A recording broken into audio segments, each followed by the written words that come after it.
General education. Number 1. If a die is rolled, what is the probability of getting a number divisible by 2?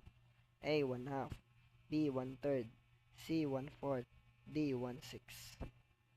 The correct answer is A. 1/2. Half of the number on the die, 2, 4, 6, are divisible by 2. Number 2. How long will it take A and B together to finish a job, which can be done by A alone in 6 days and B alone in 3 days? A.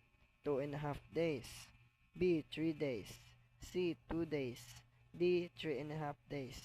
The correct answer is C. 2 days. A does 1/6 of the job per day. B does 1/3. Together, they do a half, so it takes 2 days. Number 3.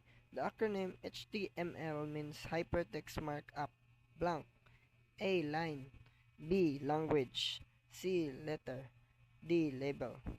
The correct answer is B. Language. The fraction halfway between 3/7 and 4/7 is blank. A. 1/2, B. 1/3, C. 1/4, D. 1/8. The correct answer is A. 1/2. The average of 3/7 and 4/7 is 1/2. Therefore, the correct answer is A. Number 5. Simplify. The quantity of 3x minus 9 divided by the quantity of x squared minus 9 is blank. A. 3 over the quantity of x minus 3. B. 3 divided by the quantity of x plus 1. C. 3 over the quantity of x plus 3. D. 3 over the quantity of x minus 1. The correct answer is A. Factor and cancel. 3 times the quantity of x minus 3 over x minus 3 times x plus 3 equals 3 over x plus 3. Number 6. I can find blank calculator. May I use blank prints?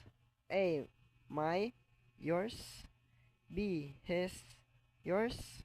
C. My, his. D. Yours, mine. The correct answer is A. My, yours. Number 7. Neither the teacher nor the students blank present in the affairs. A. Am, B. Was, C. Is, D. Were. The correct answer is D.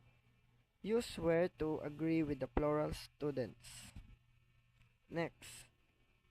Number 8. We admire blank when Cynthia speaks English fluently with blank. A. Him, them. B. Her, us. C. Him, we. D. Him, me. The correct answer is B. Her, us. Number 9. The figures must be transmuted in order to understand the grade. The capitalized word means A. Estimated, B. Surpass, C. Change, D. Sum. The correct answer is C. Change. Number 10. Some teachers suggest the blank that the end of the word is near. A. Proposal, B. Prophecy, C. Prophetic, D. Prophet. The correct answer is D.